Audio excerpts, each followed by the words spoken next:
जगत सारा क्षणिक है।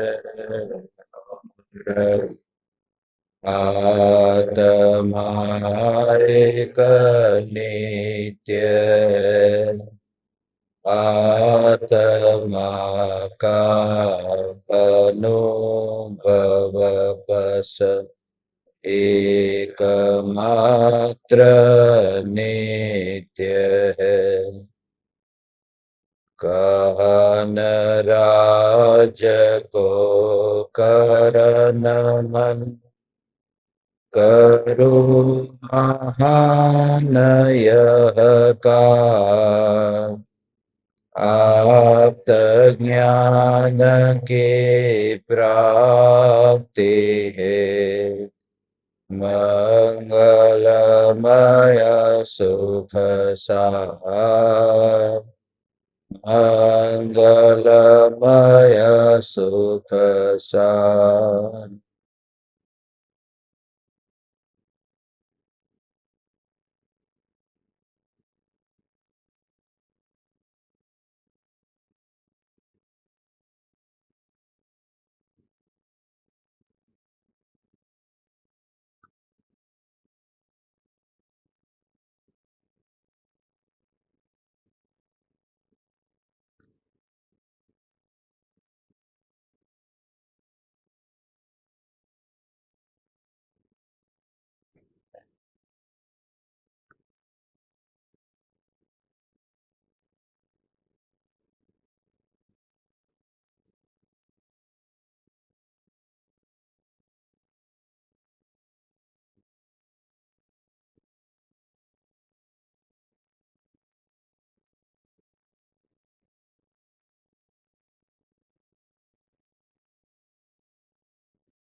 चैतन्य स्वभावी भगवान आत्मा स्वयं ही चैतन्य समयसार है।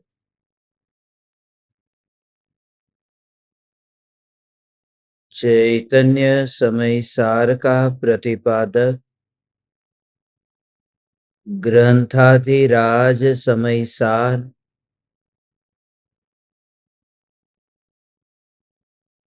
दृष्टि के विषयभूत भगवान आत्मा को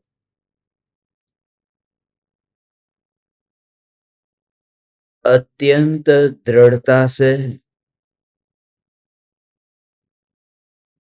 सिद्ध करता है। जब ध्रुव चैतन्य सत्ता मात्र भगवान आत्मा की अपूर्व चर्चा चलती हो, उस समय परद्रव्य तो दूर, पर्याय का विकल्प भी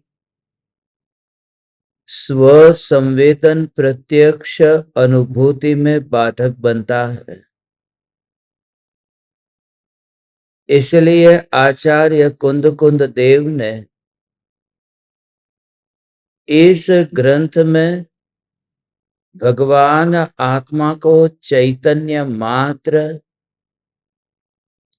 चिन्ह मूर्ति, सत्ता मात्र, न्यायक देव, अपरिणामी, ध्रुव, कुटस्थ इत्यादि अनेक विशेषणों से भगवान आत्मा का स्वरूप समझाकर पर्यायी दृष्टि वाले जीवों के लिए द्रव्य दृष्टि स्थापित हो, इसके लिए अमृत दिया है। और पंचम काल में हम सभी का महापुण्य का उदय है कि यह चौथे काल की दिव्य ध्वनि हमें पंचम काल में सुनने को मिल रही है। इस ग्रंथ का मोक्ष अधिकार, जहां पंचम काल में मोक्ष नहीं है, इस भूमि पर, इस क्षेत्र में मोक्ष के मार्ग का प्राप्त होना भी अत्यंत दुर्लभ है।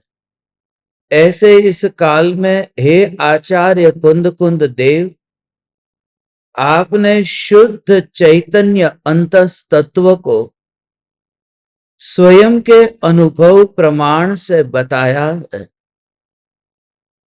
कि मैं कौन हूं। परिणाम एक समय की पर्याय, जन्म और मरण जिसका स्वभाव है वह, उत्पाद और व्यय जिसका लक्षण है वह, आना और जाना जिसका स्वभाव है वह, या फिर इन सभी से अलग यह ध्रुव सत्ता ही मैं हूं। यह ध्रुव सत्ता ही मैं हूं। यह ध्रुव सत्ता ही मैं हूं। तेरा बार बार यह तत्व विचार तुझे ध्रुवता की रुचि और गाढ़ प्रगाढ़ करता है। यह तत्व विचार से मैं ध्रुव चैतन्य मात्र हूं। किसको जानता हूं? स्व को जानता हूं या पर को जानता हूं? अपने लिए अपने को जानता हूं या पराये के लिए मैं पराये को जानता हूं? कोई भेद ही नहीं है। मैं ज्ञान मात्र चैतन्य तत्व हूं। कार्य होता ही नहीं है। ये तो मोक्ष की बात है। यह तो भेद ज्ञान करने की बात है कि यदि तुझे मोक्ष पाना है तो तुझे बंध और आत्मा के बीच भेद जानना होगा। प्रज्ञा छेनी से इन दोनों के बीच भेद जानना है। बंध अलग है और आत्मा अलग है। मैं बंध से अलग तत्व हूं। कितना भी बंधन हो मगर वह बंधन मेरा नहीं है। यह बंधन भीतर में जो चैतन्य सत्ता है, इस सत्ता का बंधन नहीं है। ये दृष्टि के विषय का बंधन नहीं है। ये बंधन तो प्रमाण के विषय का है। ये बंधन तो पर्याय सहित आत्मा का है। यह बंधन तो पराये का है, मेरा नहीं है। क्योंकि जो तत्व दृष्टि में आया, इसलिए सम्यक दृष्टि की दशा समझनी अत्यंत दुष्कर है। जो 3 प्रकार की चेतना के बारे में मैंने आपसे 2 दिन पहले कहा था, कर्म फल चेतना, कर्म चेतना और ज्ञान चेतना।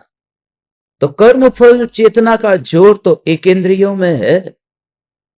वो जो एक इंद्रिय जीव कर्म के फल को भोगना भोगना भोगना भोगना कुछ करते ही नहीं है। कुत्ते को तो मारने जाओ तो कुत्ता भाग जाता है। बिल्ली को पकड़ने जाओ, बिल्ली भाग जाती है। कुछ करने का भाव उसे आता है। मगर आलू प्याज में रहने वाले अनंत निगोदिया जीव, उन्हें कुछ करना ही नहीं, करने का भाव ही नहीं, बस भोगना ही भोगना है।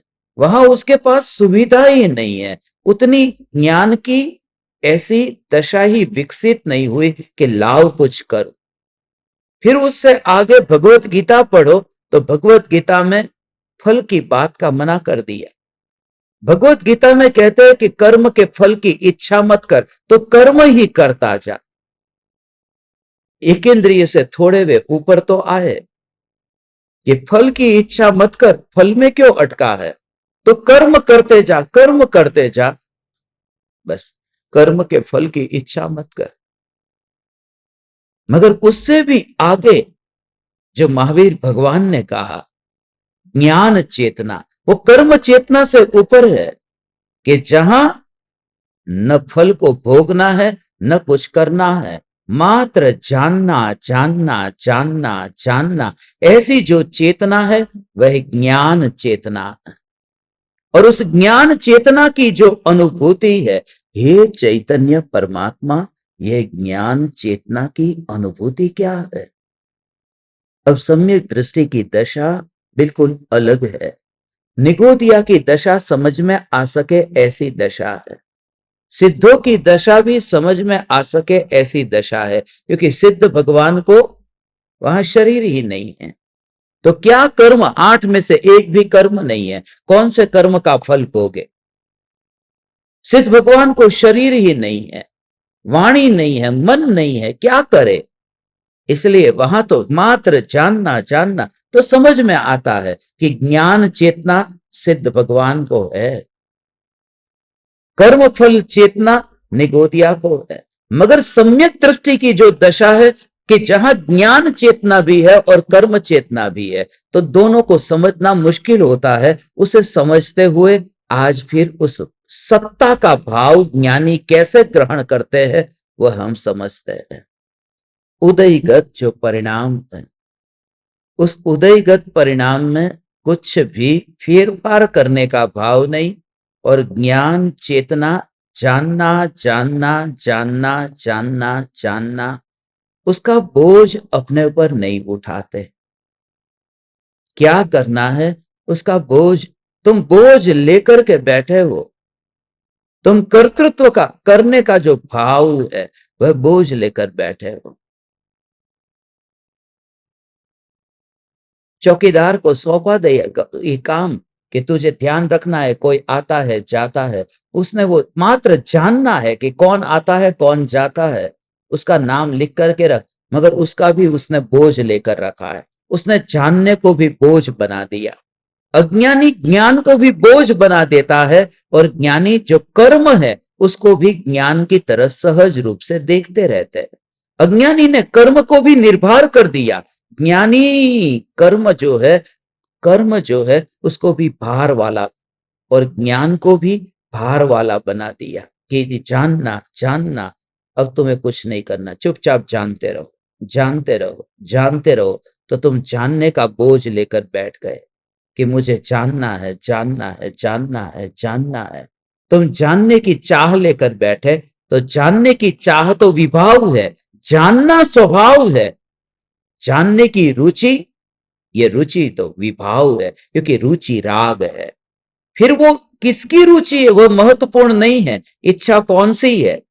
इच्छा मात्र संसार है, मोक्ष की इच्छा या संसार की इच्छा, भोग की इच्छा या ज्ञान की इच्छा। इच्छा नहीं, मात्र जानना जानना, जहां थकान नहीं, मात्र जानना जानना जानना, वहां थकान नहीं है। हे चैतन्य परमात्मा, सम्यक दृष्टि ज्ञानी ने सहज रूप से जो ज्ञान की धारा है उससे ये कर्म का जो विकल्प है उसको अलग देखा।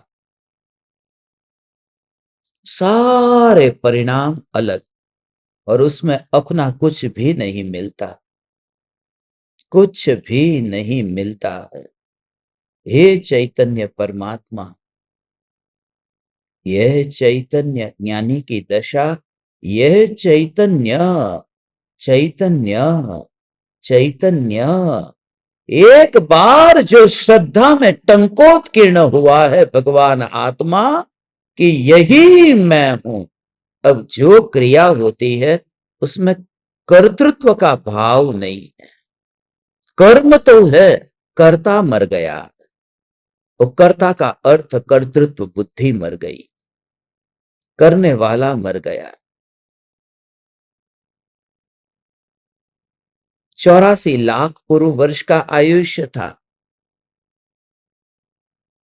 भरत चक्रवर्ती का। वो 84 लाख पूर्व वर्ष में वो कब उसको चक्र की प्राप्ति हुई? 63 लाख वर्ष पूरे हुए तब, माने 63 लाख वर्ष, उस 63 लाख पूर्व वर्ष तक तो भरत चक्रवर्ती युद्ध के लिए गए ही नहीं है, 6 खंड को जीतने गए नहीं, चक्र तो आए, वो 63 लाख पूर्व वर्ष पर वो फिर युद्ध के लिए 6 खंड को जीतने, और कैसा भाव है उसकी जरा तुलना करो। आज यहां पर सत्संग का आयोजन होता हो और मेरे घर में कोई रहने वाला व्यक्ति वो कहीं दुकान पर जाता हो, यहां अद्भुत सत्संग चलता हो, तो कैसा लगेगा? तो लगेगा कि वह भटकेगा, वो नरक की तैयारी कर रहा है, वो भटकेगा। भरत चक्रवर्ती युद्ध के लिए कब निकले थे पता है? जिस दिन आदिनाथ भगवान को केवल ज्ञान हुआ था। केवल ज्ञान की प्राप्ति और युद्ध करने के लिए तैयारी करना, कि जब दिव्य ध्वनि खिरने वाली है पिता की, अब तो भगवान हो गए। मगर उस समय वो सगा बेटा वो युद्ध करने के लिए जा रहा है, और उस दिन तो भगवान को केवल ज्ञान है। इंद्र आकर के यहां पर गुणगान और भक्ति से नाचते हैं। भक्ति भक्ति भक्ति भक्ति इंद्र द्वारा 3 लोक में हो जहां तीर्थंकर का जन्म होता हो, उस समय नारकी को जो शांति मिलती एक समय की, तो जब केवल ज्ञान होता है उस समय 3 लोक में क्या होता होगा। और भरत चक्रवर्ती युद्ध करने निकलते हैं। 63 लाख पूर्व वर्ष से पहले तो शादी नहीं, ये जितनी भी रानियां है वो बाद में आई है। रानियां तो बच्चे तो बाद में पैदा हुए थे। भगवान को केवल ज्ञान हुआ, दिव्य ध्वनि छोड़कर 6 खंड को जीतने जाना, रानियों से शादी, और वह भी किसी के राजा की बेटियां थी। युद्ध करते करते रानियों से, उनकी बेटियों से करते गए शादी, इकट्ठी करते गए। रोज के कितने बच्चे पैदा हुए, ये इतना लंबा काल।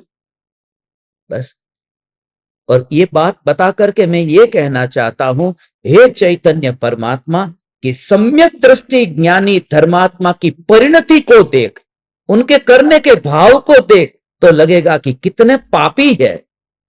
मगर भीतर में ज्ञान चेतना जो चल रही है वो निरंतर जागृत है। ओ हे भरत चक्रवर्ती, हे 3 लोक के नाथ परमात्मा, ऐसा युद्ध करने का भाव और कषाय की तीव्रता होने पर भी, ऐसा भाव आने पर भी, जिन्होंने अंतर मुहूर्त में केवल ज्ञान पाया, आदिनाथ भगवान की तरह 1000 बरस नहीं लगे। वो जो पुरुषार्थ का जोर है, वो सम्यक दृष्टि ज्ञानी चक्रवर्ती एक भी बार न आहार के लिए निकले। मुनि होने के बाद में आहार ही नहीं लिया, न आहार न निहार, न ईर्या समिति, न भाषा समिति, न ऐषणा समिति, न आदान निक्षेपण समिति, न प्रतिष्ठापन समिति, कोई समिति आई ही नहीं। दीक्षा ली अंतर मुहूर्त का काल और केवल ज्ञान पा लिया। और ये वे जो युद्ध करने निकले थे।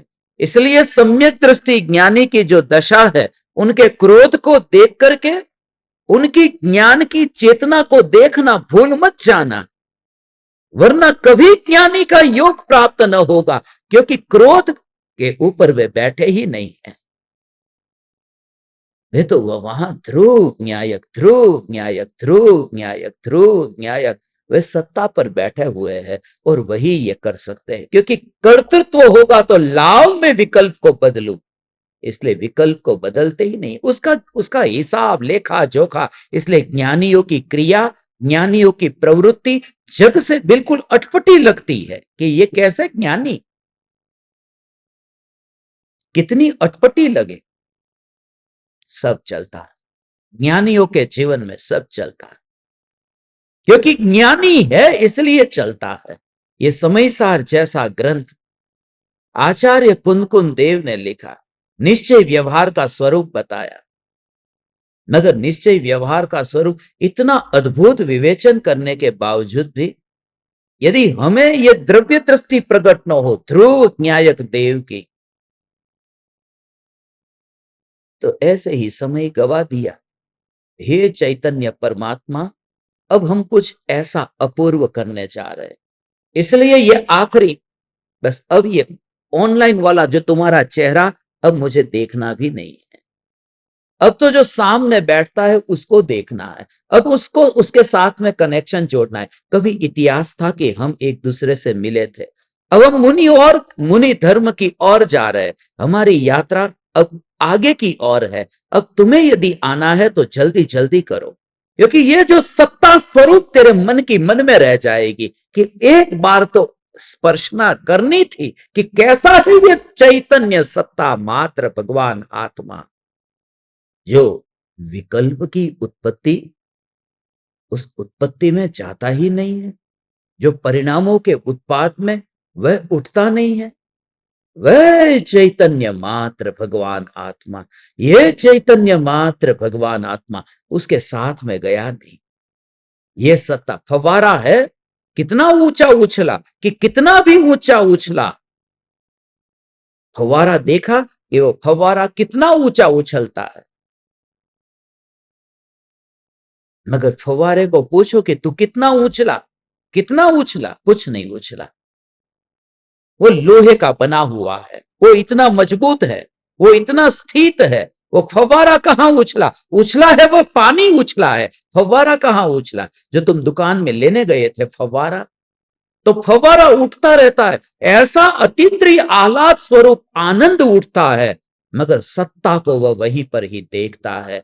ऐसा सम्यक आ आनंद, ऐसा आह्लाद आह्लाद आह्लाद, ऐसा निर्विकल्प निराकुल आनंद अंतर में उठता हो, मगर सत्ता को वही स्थित और अनादि अनंत स्थित, उस समय के लिए नहीं, क्योंकि दृष्टि का विषय तो तीनों काल में व्याप्त ऐसी एक सत्ता है, वर्तमान की पर्याय वाली वो नहीं, तीनों काल में टिका हुआ ये चैतन्य देख लिया। ओ हो, कैसा ये स्वरूप है। थोड़ा और गहराई में आ तो तीनों काल में जो शुद्ध स्वरूप है उसे देख लिया, एक समय की पर्याय में, एक समय का स्वरूप नहीं, तीनों काल में व्याप्त स्वरूप है। ओ हो, तीनों काल में व्याप्त स्वरूप है। ओ हो, ऐसा मेरा अनादि अनंत, हो, ऐसा मेरा अनादि अनंत ये जो अस्तित्व है, यही मैं हूं। हो, ये चैतन्य परमात्मा, ऐसा ये अस्तित्व, अस्तित्व, अस्तित्व, बस अस्तित्व, अस्तित्व, अस्तित्व। चिंता क्यों, ये अस्तित्व माने अनंत काल तक। सोक्रेटिस को जब अंत में जहर पिलाया गया, वहां के न्यायाधीश ने वहां पर लोगों से मिलकर के वोटिंग किया था। वोटिंग में सुकरात हार गया, 2 बार वोटिंग हुआ, दोनों बार हार गया। न्यायाधीश ने सबको पूछा कि यहाँ के एथेंस के लोगों का इसने कुछ बिगाड़ा है। लोगों ने कहा बिगाड़ा है, मगर सोक्रेटिस का तर्क था कि मैं तो इतना बूढ़ा, इतना कमजोर, इन लोगों का, शक्ति वाले लोगों का क्या बिगाड़ सकता हूं। फिर भी उसको जहर पिलाया। 2 ऑप्शन दिए थे, या एथेंस छोड़ दे या यहां पर ये बकवास करता है बंद कर दे, जो तूने फिलोसॉफी की बात छेड़ी है ये चुप हो जा। सुकरात ने कहा 2 में से एक भी मैं नहीं कर सकता, क्योंकि यहां रहूंगा तो बोलूंगा ही बोलूंगा, और यहां से जाऊंगा तो वहां भी बोलूंगा, तो वहां के दूसरे लोगों को परेशानी होगी। इसलिए मैं ना यहां से जाऊंगा ना बोलना बंद करूंगा। तो जहर पिलाया। मगर जब सोक्रेटिस को जहर पिलाया था, सोक्रेटिस को पूछा कि तुझे डर नहीं लगता। सोक्रेटिस ने 2 बात बताई थी, गजब की थी। उसने कहा कि यदि ये जिंदगी के बाद में यहीं पर ही सब कुछ समाप्त होता है, कुछ है ही नहीं, यहां पर एंड आ जाता है, तो फिर डरना किसका, खत्म हो गया बस। अब दुख ही नहीं रहा, मैं खत्म, दुख खत्म।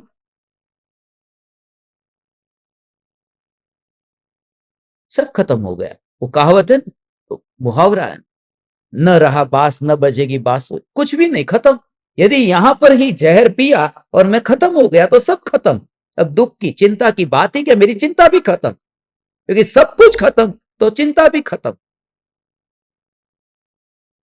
और दूसरी बात कि ये मरने के बाद में यदि जीवन रहेगा और रहेगा तो रहेगा, रहेगा तो भी चिंता क्यों? क्योंकि जब रहने ही वाला हूं तो मरने से डरना क्या? दे दे जहर।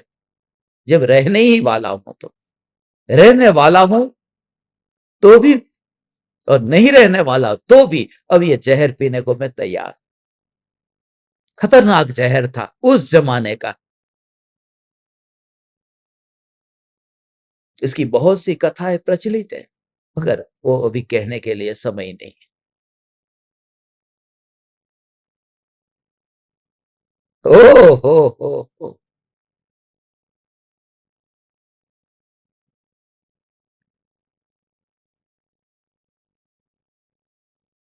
अभी ये गाथा देखो तो समझ में आएगा।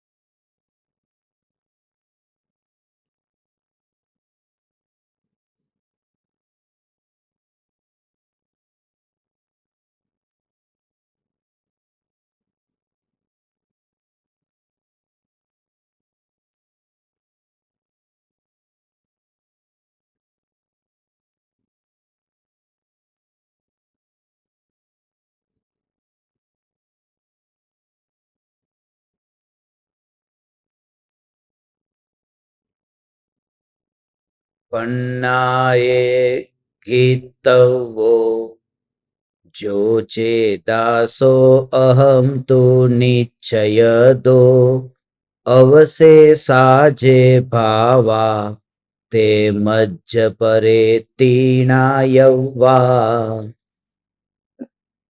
प्रज्ञा के द्वारा इस प्रकार ग्रहण करना चाहिए कि जो चेतने वाला है वह निश्चय से मैं ही हूं, शेष सभी भाव मेरे से भिन्न ही है। ये तीन गाथा लगातार एक ही विषय को बताती है। देखो 295, 96 और 97, ये तीन गाथा। फिर से हम जाते हैं पीछे। 295,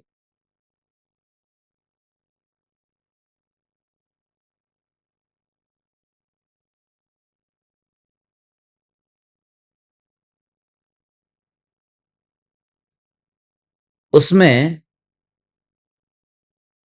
इस प्रकार 295 का जो अर्थ है, इस प्रकार जीव और बंध अपने निश्चित स्वलक्षणों द्वारा छेदे जाते हैं, ऐसा करके बंध को छोड़ देना चाहिए और शुद्ध आत्मा को ग्रहण करना चाहिए। ये पहली बात में छोड़ने की बात आई, समझ में आया? ये है कंकड़ को हटाना चाहिए। अब दूसरी बात देखो आगे, कंकड़ हट गया, अब चावल रह गया। अब उसको चावल को कैसे ग्रहण करना, तो उसके लिए वह आत्मा कैसे ग्रहण किया जाए, ऐसा प्रश्न होने पर कहते हैं कि उसे प्रज्ञा से ही ग्रहण किया जाता है। जिस प्रकार प्रज्ञा से भिन्न किया, उसी प्रकार प्रज्ञा से ग्रहण करना चाहिए। ये बात अब ग्रहण करने की बात कही। पहले तो पराये का घर और अपना घर, दोनों का घर अलग अलग जान लो। फिर पराये के घर से निकलकर अपने घर को ग्रहण करो।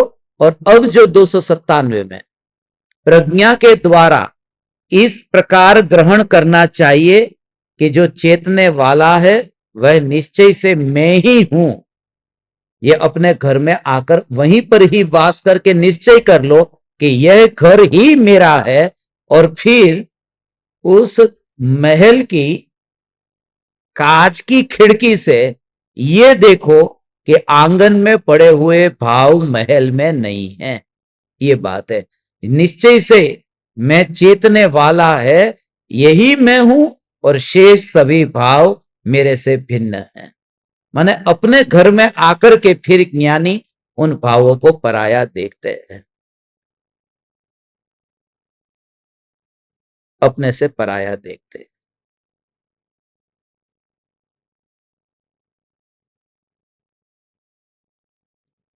पर भाव है वह मेरा स्वरूप नहीं है, वह एक समय का है। तो जो भी शुभ विकल्प आते हैं, अशुभ की तो बात दूर, वह शुभ विकल्प भी, वो भी मेरे में नहीं है। जन्म मरण जन्म मरण जन्म मरण जन्म मरण हो रहा है, इसलिए वो मेरा नहीं है। कुछ छूटा ही नहीं है ज्ञानी का। वहां पर तो ऐसी परंपरा थी सुकरात के, वहां तो उस समय की असली जो स्टोरी है वो ये है। उसका जो जहर था, वो जहर इतना खतरनाक था। एस्क्लेपियोस नाम का एक जहर है, और उस जहर को उसे दिया गया, और उस जहर के नाम का एक देवता भी। यहां पर एक ही नाम के जैसे दो, तो उसको जैसे पता चला कि ये जहर ये मेरे लिए जो तैयार हो रहा, ये बात उससे रिलेटेड है, इसलिए याद आई। तो वहां के देवता का नाम था एस्क्लेपियोस। उसने कहा मरते समय अपने क्रेटो नाम के शिष्य को कि एस्क्लेपियोस नाम का जो देवता है उसको एक मुर्गा चढ़ा देना। असली स्टोरी ये। वहां पर जैसे देवता को खुश करते हैं, तो उसको कि क्यों, कि उसने उपकार किया। जब कोई भगवान हमको खुश करता है तो उनको कुछ चढ़ाते हैं ना। तो अपने शिष्य क्रेटो को उन्होंने कहा कि जो एस्क्लेपियोस नाम का देवता है उसका एक मुर्गा मेरे पास उधार रह गया है, वो उनको चढ़ा देना, उनको दे देना। मैंने वो कहना ये चाहता था कि क्यों, कि उसने इस झंझट से मुझे मुक्त करा दिया है, ये संसार की झंझट से। उसका कहने का मतलब ये जो इतना जो जीवन है उससे मैं छूटा, वो छूटा नहीं है, वो तो जन्म मरण चालू रहेंगे। मगर बात यह है कि जो क्षण भर की जिंदगी में मैं कहां फंसा था, उसने मुझे निकाला यहां से। यहां पर वो एस्क्लेपियोस नाम का देवता नहीं है, यहां न्यायक देवता है, जो राग और द्वेष के भावों से मुक्त करा देता है। कि कितनी छोटी जिंदगी थी, गुस्सा आया और चला गया। ऐसी जिंदगी वाला जीवन में जी रहा था, अभी गुस्सा आया और चला गया। ऐसा जीवन, ऐसा जीवन माने एक समय का जीवन, और मैं तो अनादि अनंत। हे न्यायक देव, तूने मुझे ऐसे वो क्रोध के एक समय के जिंदगी से मुक्त कर दिया। ऐसा अंदर से ओ पाओ, मैं न्यायक, मैं न्यायक, मैं न्यायक, मैं न्यायक, और मैं न्यायक। ये मोक्ष तो कुछ भी नहीं, मोक्ष की अनंत पर्याय आए, तो अनंत पर्यायों से भी महान, ऐसा ये पर्याय से महान में चैतन्य। वो पर्याय कहां से, अनंत पर्याय जहां से उत्पन्न होती है, ऐसी निर्मल पर्याय, निर्मल पर्याय, निर्मल पर्याय, ऐसी अनंत निर्मल पर्याय जिसके आश्रय से उत्पन्न होती है।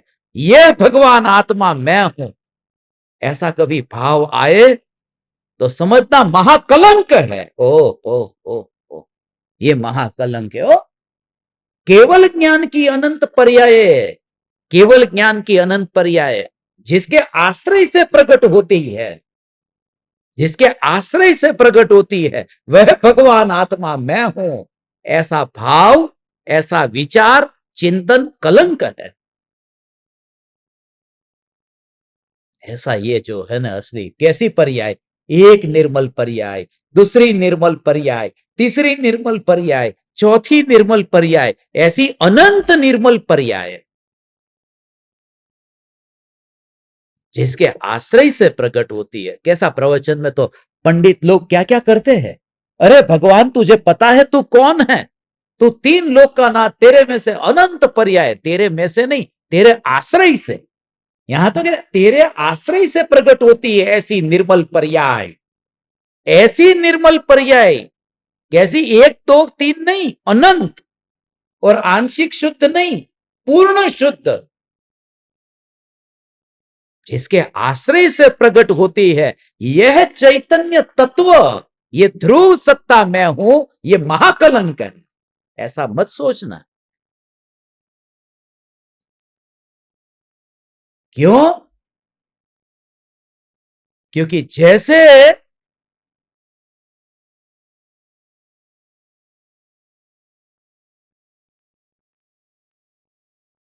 उसका कनेक्शन जोड़ा ने, खत्म। कनेक्शन कुछ ना कुछ छोड़ा ने, खत्म। रास्ते से कोई महापुरुष निकलता हो और लोग वहां बात करते हो कि ये कौन है, और यदि कहे कि वो जो एक स्त्री है ना, एक बहन जी, उसका पति है, उसका पति, ये उसका गौरव नहीं है, उसका कलंक है, महाकलंक है। इसलिए महाकलंक है क्योंकि वो जो निकला वो कौन है, कि वो जो महिला है ना उसका पति है। माने उसकी पहचान के लिए किसी स्त्री का नाम लेना पड़ा, उसकी खुद की पहचान नहीं है क्या? तो पर्याय से जिसकी पहचान करनी पड़े वह कलंक है। मैं तो सत्ता हूं, बस खत्म। निर्मल पर्याय जिसमें से, अरे पर्याय होगी पर्याय के घर में।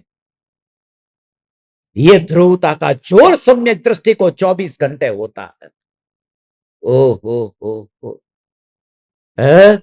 आया तो ये भी पर्याय उत्पन्न થશે। अरे थाई से नहीं पर्याय उत्पन्न।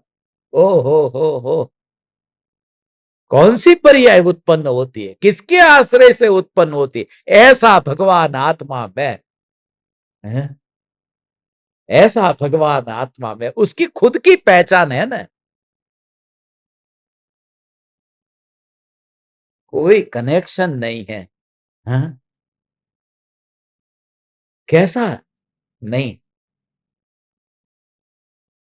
बाबा बाबा बाबा मेरे को बच्चा नहीं हो रहा था, ये बच्चा आपकी ही कृपा है। कितने हुए थे? एक ही था ना। तो एक बच्चे में वो बाबा ऐसा कहलाया, तो दो तीन चार, फिर अनंत हो तो वो बाबा कैसा होगा? मैं तो ऐसा तत्व हूं जो किसी भी बच्चे का कारण नहीं हूं। क्या लेना देना है पर्याय से? पर्याय से लेना देना क्या है? ओ हो હવે તો આખો આમ સર્વ વિશુદ્ધ ચૈતન્ય તત્વ, वो अधिकार की ओर अपन जा रहे हैं ना। 307 तक चलेगा। अभी तो आगे ऐसा राज आएगा, तेरा ध्रुव न्यायक देव का जोर ऐसा हो कि जिसमें मलिन पर्याय तो दूर, निर्मल पर्याय से तू अपनी पहचान करना छोड़ दे। इतनी निर्मल पर्याय, आमा निर्मल पर्याय हो। आओ भगवान आत्मा महान छे कि अनंत पर्याय जेने जिसके आश्रय से प्रकट होती है। नहीं, मैं वह महान नहीं, मैं हूं महान। मैं महान तत्व हूं जो पर्यायों में भी दखलगिरी कौन करने जाए। राख की दीवार का पड़ोसी में एक बात कही है, लिखा है कि मैं चैतन्य परमात्मा, मैं चैतन्य परमात्मा, चैतन्य महल किसका पड़ोसी हूं? राख की दीवार का, राख की दीवार का पड़ोसी। तो चैतन्य महल, उसकी पहचान किससे हुई? वो राख की दीवार जो है उसके पड़ोस में। तो राख की दीवार क्या है? गटर नाली बहती है, खून है, मांस है। अब आपके महल का पता हो, किसी को देते हो, तो आप ये लिखोगे कि नटर गटर नाली बहती है उसके पड़ोस में। मेरा पता लिख लो, गटर नाली बहती है उसके पड़ोस में, मेरा पता है। या फिर अपने महल का नाम बताओगे जोर से, वो बहती होगी तो बहती होगी। ऊपर बैठ जाओ, ऊपर ऊपर बैठ।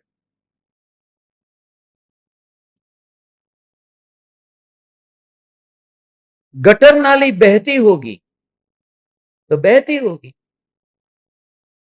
समझ में आया? मगर उससे मेरी पहचान थोड़ी बताऊंगा किसी को।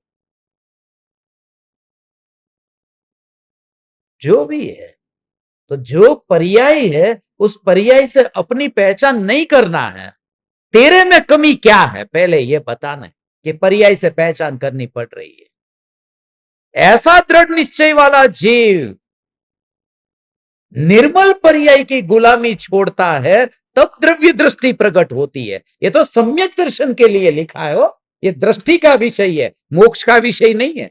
मोक्ष तो बाद में होगा, 14 गुण स्थान पार करके। ये तो चौथे गुण स्थान में आने के लिए जीव को ऐसी दृष्टि होनी चाहिए। ये चौथे गुण स्थान की बात है। ओ हो એટલા માટે આ પરવા કોણ કરે? યુદ્ધ કરવા જાય સમ્યક દ્રષ્ટિ તો યુદ્ધ કરવા જાય। હવે આવું માનતા છે કે હું યુદ્ધ કરવા જાઉં છું? पर्याय से मेरी पहचान ही नहीं। ओह, पर्याय से यदि पहचान करने जाऊं, पर्याय से पहचान करने जाऊं कि ऐसी निर्मल पर्याय पैदा होती, ऐसा मैं, ऐसी निर्मल पर्याय पैदा होती ऐसा मैं, तो फिर भूतकाल में जो मलिन पैदा हुई थी वो कौन था? तो फिर नीचापन आएगा। मगर मैंने ये थोड़ी कहा कि वो निर्मल पर्याय मेरी है। यदि वो निर्मल पर्याय मेरी है तो वो मलिन पर्याय मेरी हुई। मैं तो ये कह रहा हूं कि वो पर्याय ने मेरा आश्रय लिया तो निर्मल हुई, और उन पर्यायों ने मेरा आश्रय नहीं लिया था तो वो निर्मल नहीं हुई। मैं तो सिंपल बात बता रहा हूं ना। बोले नहीं, वो पर्याय ने मेरा आश्रय लिया, वो निर्मल हुई। तो आश्रय किसने लिया था? पर्याय ने। तो उसमें तेरा क्या गया और तेरा क्या है? बोल, तेरा इन्वेस्टमेंट क्या था? तूने तो कुछ किया, तो पर्याय के नाम पे तू क्यों चढ़ता है? वो तो पुरुषार्थ पर्याय ने किया ना, जो मोक्ष पाती है। तो तेरा क्या है? तो तेरा वैभव छोड़ करके दूसरे का धन क्यों लूटता है? तो मेहनत करके कोई मेहनत करके करोड़ रुपए कमाए, मेहनत करके कमाए, और मैं कहूं कि देखो मैं कैसा हूं, कि वो मेरे को देख करके करोड़ रुपया कमाता है। वो मेहनत उसकी मेहनत है, पुरुषार्थ पर्याय का है ना, निर्मल पर्याय का पुरुषार्थ निर्मल पर्याय का है। वो मेरा क्या है? मगर मेरे आश्रय से तो होती है ना। मगर आश्रय माने क्या? वो आश्रय लेने के लिए द्रव्य में थोड़ी आती है। पर्याय आश्रय लेने के लिए द्रव्य में नहीं आती, पर्याय में रह करके आश्रय लेती है। ओ हो, ये कि द्रव्य में आकर के आश्रय लेने की सुविधा ही नहीं है। द्रव्य में जगह तो होनी चाहिए, और पर्याय में भी कुछ ऐसी संभावना तो हो, क्योंकि पर्याय अपने पर्याय के अस्तित्व को छोड़ करके निकलती ही नहीं है। तो कैसे आएगी द्रव्य के पास?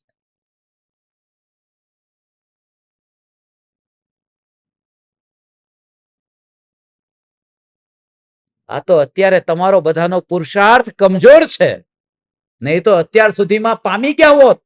વાત ખોટી। એ પામી ગઈ હોત, પર્યાય પામી ગઈ હોત। હું તો એવું તત્વ છું જેમાં પામવા જેવું કાંઈ નથી। ઓહો, मैं तो वह तत्व हूं। पाप और पुण्य तो परमात्मा के आश्रय से प्रकट होते हैं, मगर निज परमात्मा के आश्रय से तो धर्म प्रकट होता है। पाप पुण्य छूट जाते हैं,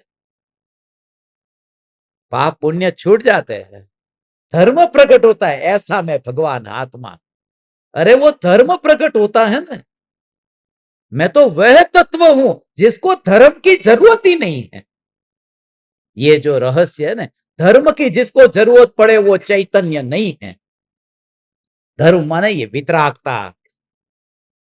मुझे धर्म की जरूरत नहीं है, बिल्कुल जरूरत नहीं है, क्योंकि निगोद में धार्मिक नहीं था, धर्म नहीं था। जब अनुभव हुआ, वितरागता हुई, तो धर्म हुआ। तो निगोद में नहीं था, तो मैं तो बिना धर्म का भी टिका था ना, और आनंद का कंद ही था ना।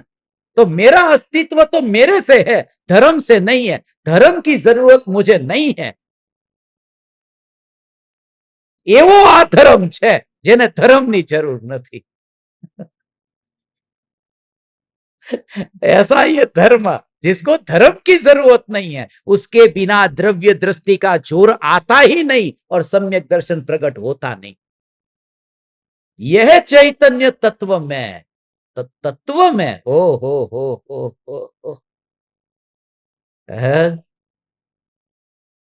નવું નવું લાગતું હશે ને, આવું ક્યાંથી લઈ આવ્યા?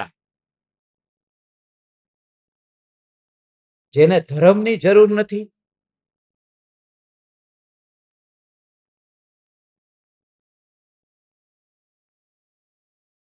તો આ ધર્મનાથ કોણ હતા? धर्मनाथ ए हता जे मरी गया. जो पर्याय का व्यय हुआ कि नहीं, वो तो तीर्थंकर थे ना, वो तो देह का नाम था ने, वो मर गया.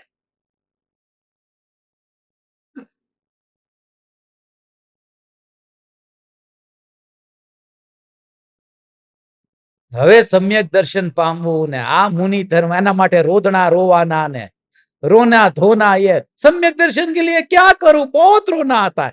अरे सम्यक दर्शन, अभी तो अच्छी भाषा में बोल रहा हूं, मेरे दोस्तों के साथ में बोलता तो पता चलता.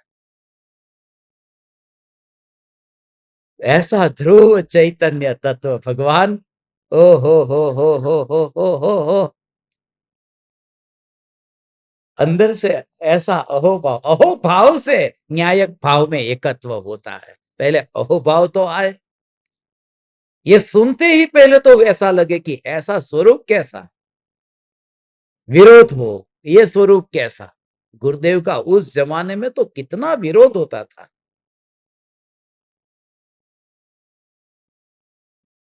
बहुत विरोध होता था. अखबारों में खबर आती थी, मगर गुरुदेव तो सत्य बताते, सत्य बताते. यही है, यही है, यही है. टोडरमल जी ने लिखा, जब उन्होंने लिखा टोडरमल जी ने मोक्ष मार्ग प्रकाशक, तो उसमें अन्य मत का वर्णन किया ने, तो फिर प्रश्न खड़ा किया कि ये लिखा, ये सत्य जो लिख रहे हैं, इसको कोई पढ़ेगा तो उसको ये बात जचेगी नहीं, तो वो विरोध करेगा. तो करेगा, मगर वो लड़ेगा, फिर आएगा लड़ने के लिए, तब क्या करोगे? बोले हम क्या करेंगे, वो लड़ेगा तो ठीक है, हम नहीं लड़ेंगे, हम नहीं लड़ेंगे, बस उसको जो करना है वो करे, हम नहीं लड़ेंगे.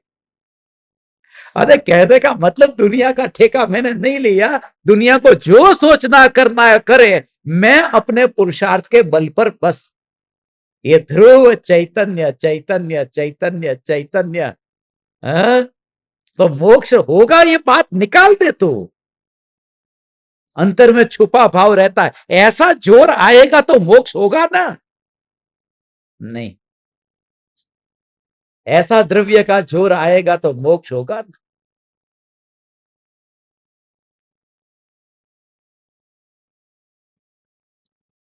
हे गुरुदेव, हे कृपाळु देव. આજે ધર્મના 10 લક્ષણનો 8મો દિવસ છે. 8वां दिन है आज, उत्तम त्याग का दिन. 2 दिन बचे, खत्म. उत्तम अकिंचन्य, उत्तम ब्रह्मचर्य, पर्यूषण खत्म, अपनी शिविर भी खत्म. बस 2 दिन और है. कैसे दिन बीते ये? त्याग त्याग त्याग त्याग. आज सब जगह त्याग की चर्चा चलती होगी. त्याग माने दान पेटी में कितना डालते हो, वो त्याग. और यहां बात है त्याग, संसार का त्याग और मोक्ष का ग्रहण जिस तत्व को नहीं है, क्योंकि त्याग तो उसका करे. ओ ये सब व्यवहार है, वो मगर इसको व्यवहार का, जब तक गहराई से इसका अध्ययन नहीं करें ने, तो गड़बड़ हो जाती है. ऊपर ऊपर से खाली पढ़ने से कुछ नहीं होता. इसलिए इतना सूक्ष्म अध्ययन इसके लिए चाहिए. इतने ग्रंथों का कनेक्शन इस शास्त्र में है. अमृतचंद्र आचार्य ने कितना गहराई से अध्ययन किया, और उनके पास तो खाली गाथाएं पहुंची थी, और फिर भी उनमें से फिर ये कलश निकालना और उसमें फिर वो टीका लिखना गद्य में, जयसेन आचार्य ने फिर टीका लिखी। वो कितना गहरा अध्ययन किया। अब बनारसीदास जी ने जो लिखा, कौन सा शास्त्र? समयसार नाटक की नाटक समयसार? समयसार नाटक, नाटक समयसार, दो में से एक भी लिखा ही नहीं है। वो उन्होंने समयसार नाटक, नाटक समयसार, ये उनके बाद में नाम मिला है, उन्होंने तो ये शास्त्र ही नहीं लिखा। उन्होंने तो छंद लिखे। छंद लिखे माने जो समयसार के आचार्य अमृतचंद्र देव के जो कलश थे 278, उन कलशों को उन्होंने फिर हिंदी में लिखा, और उसका भी कितना गहरा राज है।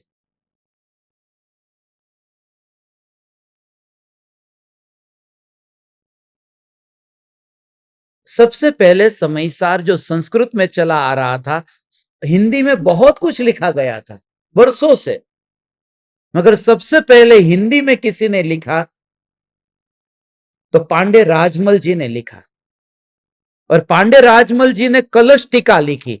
जो बनारस, ये अमृतचंद्र आचार्य के जो कलश थे ना, उस कलश पर हिंदी में टीका लिखी। और बनारसीदास जी को संस्कृत का ज्ञान था नहीं, प्राकृत संस्कृत जानते नहीं थे, वो तो हिंदी के कवि थे। तो उनके पास अब आएगा कहां से, आएगा माल? तो उनके पास माल आया पांडे राजमल जी का। तो पांडे राजमल जी ने क्या किया था कि जो जो वहां पर जो छंद थे, उस छंदों का ही उसके ऊपर टीका लिखी थी। तो वो टीका जो उनको समझ में आई, जैसे बनारसीदास जी को, उसके ऊपर फिर उन्होंने छंद लिखे। वो कलश के ऊपर टीका लिखी थी। कलश थे पोएट्री फॉर्म में, काव्य पद्य में, फिर टीका लिखी गद्य में। वो गद्य को पढ़ करके फिर बनारसीदास जी ने पद्य लिखा, मगर वो पद्य भी एक एक छंद का एक पद्य नहीं है, एक के बदले में एक के बदले, कहीं एक छंद था उसके बदले में 10 लिख दिए हिंदी में, और कोई श्लोक, कोई छंद ऐसे थे संस्कृत के उसके ऊपर लिखा ही नहीं। मैंने अपने मन के मुताबिक लिखा है नाटक समयसार, उसके एक एक छंद को कंपेयर करो, कुछ मैचिंग ही नहीं होगा। वो तो अपने मन की मौत से लिखते थे, उसमें 278 नहीं है। अब ना प्राकृत जानते, ना संस्कृत जानते, ना पता नहीं है कुछ भी। ये मैं बता रहा हूं ज्ञानियों की दशा कैसी है, कि तुम ये व्याकरण जानते हो कि नहीं जानते हो, लिख दिया। जो भी आया वो लिखते गए। वो तो थे श्रृंगार रस के कवि, रोमांटिक, ऐसी रचनाएं करते थे। और कितनी रचना की थी मालूम है?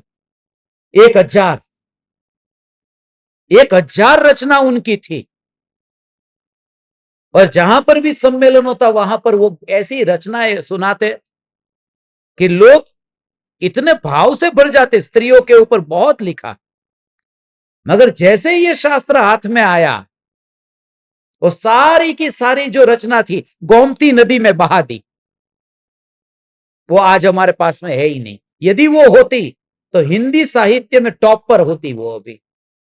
उनकी रचना ऐसी थी बनारसीदास जी, सब गोमती नदी में बहा दिए। और फिर ये छंद लिखे, और वो जो छंद लिखे उस समय आगरा की गलियों में गाए जाते थे, जैसे फिल्म के गाने गाए जाते हैं, ऐसे ही आगरा की गलियों में बच्चे बड़े ऐसे ही वो छंद को, समयसार के ये छंदों को, फिर उनके विरह के बाद में फिर ये सब छंद इधर उधर जो थे उसको फिर टाइप किया, फिर उसको इकट्ठा किया, और फिर सबको जोड़ करके फिर जिन जिन के साथ में थोड़ा कनेक्शन था वो संस्कृत के कलश के साथ में, उसके साथ में लेते गए, एक कलश के साथ में 10 छंद है, एक कलश के साथ 5 है, फिर 5 कलश के साथ में कुछ लिखा ही नहीं है। तो पूरा सेट करते करते फिर ये नाटक समयसार करके कलेक्शन किया। ये नाटक समयसार शास्त्र ही नहीं है, ये पूरी इतिहास की बात है, जो हमारे गुरुजी और उनके भी गुरुजी, ये सब की हमारे प्रति देन है। जयपुर में हम पढ़ते थे, हमको ये सब पढ़ाया जाता था, रिसर्च किया हुआ।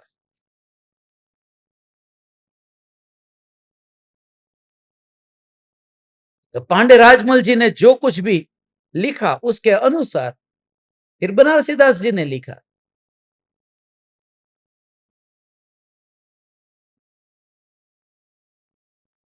पांडे राजमल जी देखो, बनारसीदास जी देखो, पांडे राजमल जी को भी उन्होंने भी नई का स्वरूप जो समझा, उन्होंने भी पूरा नहीं समझा।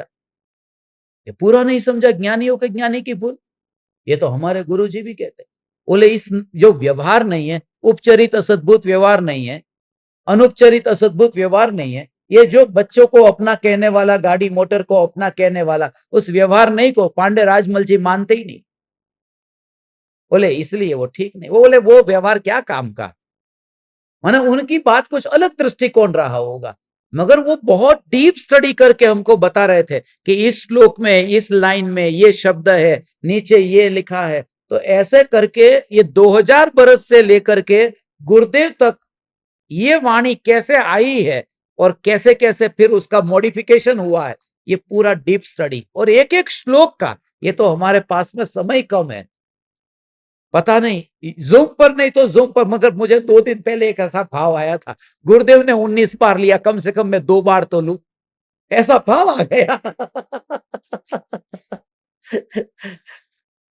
कल बैठे बैठे ऐसा भाव आया कि चलो जूम पर नहीं लेंगे, ऑनलाइन बंद कर देंगे, मगर जो प्यासे विरले पास में बैठे होंगे उनके साथ में गप्पे लगाने से दूसरी बार चालू कर देंगे।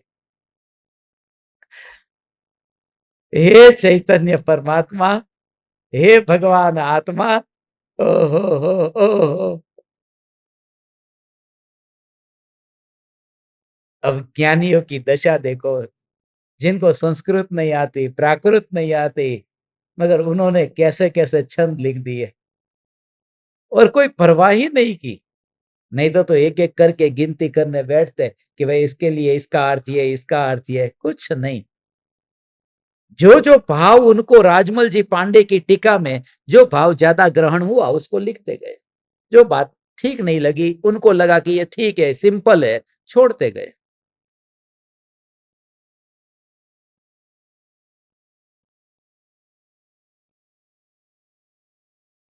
और ऐसे श्रृंगार रस के कवि, वो श्रृंगार रस के कवि, 9 संतानें थी,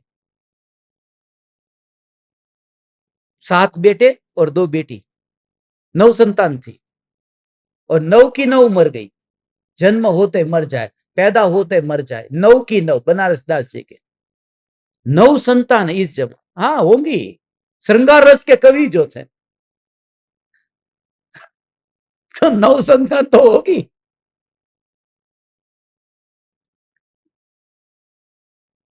मगर श्रृंगार रस के कवि थे तो 9 संतान तो थी, मगर समय सार जो हाथ में आया तो उनकी मृत्यु का स्वीकार भी हो गया ना, वो समय सार का बल था। ओ हो, वो समय सार का जोर था। यहाँ एक बेटा जवान मर जाए, बेटा मर जाए तो माँ बाप को कितना दुख होता है, वो 9 संतानों की मौत जिनको देखनी पड़े, और वो भी फिर सहजता, ओ हो, हे बनारसी दास जी, ओहो आप जिस लोक में है, ओ हो, ऐसे सभी ज्ञानियों का अनंत अनंत अनंत उपकार है। हो हो हो,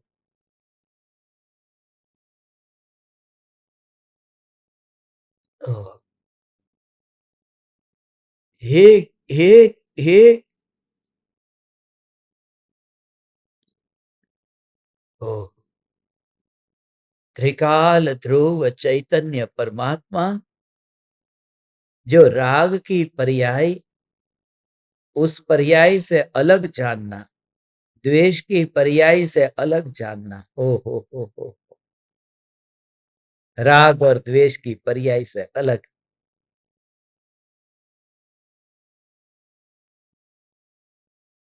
त्रिकाल ध्रुव चैतन्य चैतन्य चैतन्य। यहां तो वितरागता की पर्याय।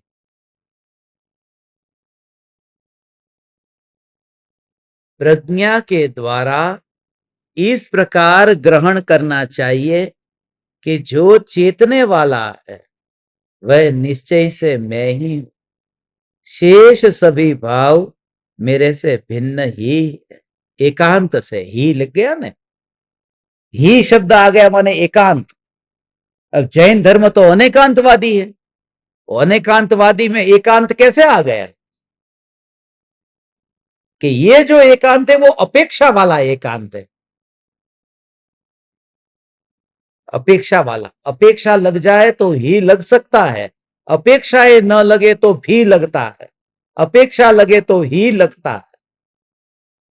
ये नियम जानना, ये सिद्धांत। यदि अपेक्षा नहीं लगी तो भी, अपेक्षा लग गई तो ही। ऐसा ये व्यक्ति है। तो ये कौन है? एक व्यक्ति है। ये कौन है कि ये पिता है और पुत्र है। पिता है पुत्र तो भी लगाना, किसका क्या कुछ नहीं बोला है, अपेक्षा लगी ही नहीं है। ये पिता भी है, ये पुत्र भी। अब अपेक्षा लगा दी कि ये पुत्र की अपेक्षा से क्या है, तो पिता, तो वहां भी नहीं लगाएंगे। पुत्र की अपेक्षा से पिता ही है और पिता की अपेक्षा से पुत्र ही है। जब अपेक्षा लग जाती है तब ही लगता है, और अपेक्षा न लगे तो पिता भी है पुत्र भी। ये भी और ही का एक एक एक एक एक अक्षर जैसा है, ही भी, मगर उसमें तो पूरा जिनागम उसके आधार पे टिका है। परम भाव प्रकाशक नई चक्र पढ़ो ना तो पता चले। ओ हो 47 नहीं पढ़ो पता चले। तत्वार सूत्र में वो 7 निगम आदि नहीं बताए, उसे पढ़ो तो पता चले। सर्वार सिद्धि को पढ़ो तो पता चले। ओ हो अनंत अनंत प्रमाण नहीं अधिगम, ऐसा यह स्वरूप बताया है? No words. हे आचार्य देवो, आप सभी का मुझ पर अनंत अनंत उपकार है। ऐसी भावना से भर करके बैठता है बस, तो ऑटोमेटिक ये बात समझ में आएगी। समय हो गया।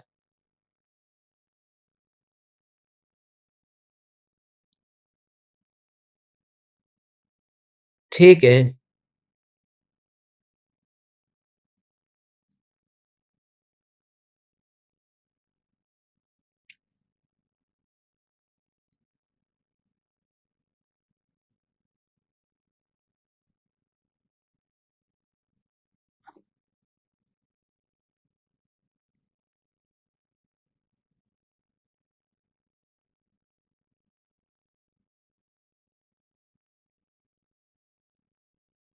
राजधर्म पर्यटन का जो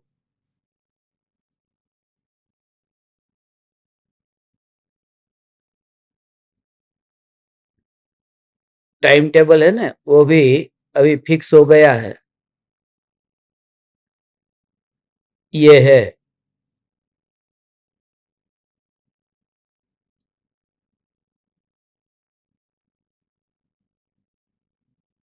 अक्षर छोटे होंगे, आपको दिखाई न देते हो, मगर ये तैयार हो गया है।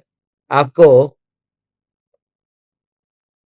भेजेंगे 5 दिन के लिए। अद्भुत अपनी यात्रा होने वाली है। कृपालु देव की भूमि की स्पर्शना से न जाने कितने कितने भवों का स्मरण जीव को हो सकता है, यदि कृपालु देव के प्रति सर्वस्व समर्पण होकर के उस भूमि की स्पर्शना करे। और उसका प्रमाण हम चर्चा करेंगे, हम चर्चा करेंगे, हम बैठेंगे। इसलिए उत्तरसंडा के उन जंगलों में, कावीठा के जंगलों में जहां बैठ करके सत्संग करने की जो हमारी भावना थी, और वह भावना भी बहुत अच्छी तरह से पूर्ण होगी।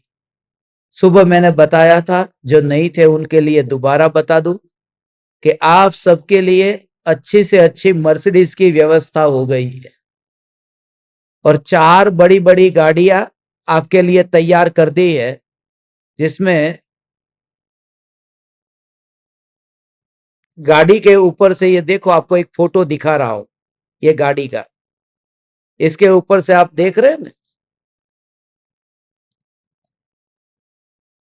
ये प्लास्टिक भी देखो अभी सीट के ऊपर से निकला नहीं है। ये सभी की सभी गाड़ियां बिल्कुल ब्रांड न्यू, यहां से अपने लिए ही, यहां से अपन उसका ओपनिंग करने वाले, गाड़ी का लॉन्च करने वाले। हमारी यात्रा का लॉन्च नहीं, गाड़ियों का लॉन्च होगा। तो कल इच्छा थी कि पता नहीं एयर कंडीशन गाड़ी मिलेगी, मैंने आपकी कसौटी कर ली। आप तैयार है? आपने कहा तैयार है। बिना एसी की गाड़ी की यात्रा करोगे? तैयार हो? तैयार है। मगर ये देखो मर्सिडीज आ गई। मर्सिडीज का फोटो ऊपर है, अभी वो गाड़ी मैंने देखी नहीं है, मगर है अच्छी। ठीक है। यदि मैं कहूं मैं मजाक कर रहा था, बिना एसी का ही जाना है, तो भी तैयार है। सहजता, ऐसा समय सार ग्रंथ पढ़ करके जीवन सारा ऐसा सहज हो जाए, और हर एक जीव एक दूसरे को इसी मार्ग में जागृत करे। कभी भी कोई दिख गया तो रोता हो, उसे रुलाए नहीं, ये उदय आया है चला जाएगा, तू सत्ता ही है, मैं सत्ता ही हूं, कहां रोना धोना, ये घड़ी भी चली जाएगी। वो कहते ना, दिस शैल पास टू, ये भी चला जाएगा, ये घड़ी भी चली जाएगी, चिंता मत कर, ये घड़ी भी चली जाएगी। यहां तो कहते घड़ी आती ही नहीं है, घड़ी आती है कि चली जाएगी। यहां तो निर्मल पर्याय नहीं आती। ओ हो।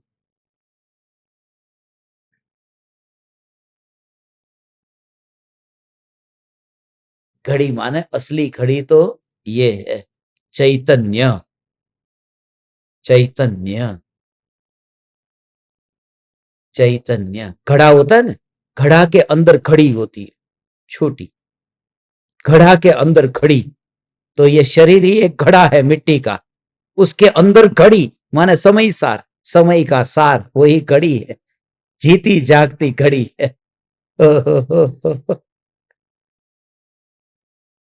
आप परमात्माओं के योग में रहकर मेरा इतना समय सत्संग में रहा, ऋण रहा आप परमात्माओं का।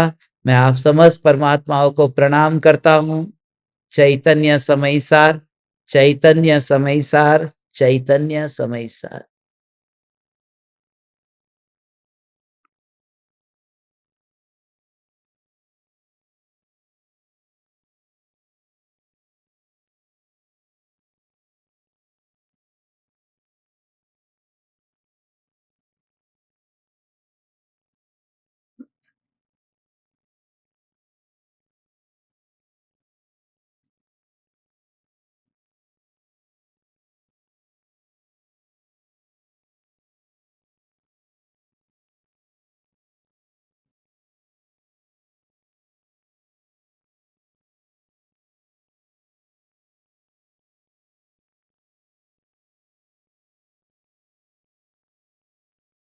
अहो अहो श्री सद्गुरु करुणा सिंधु अपार,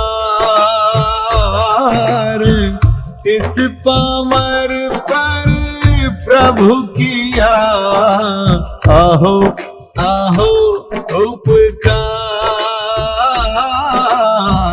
अहो अहो उपकार। देह सहित जिनकी दशा वरते देहातीत,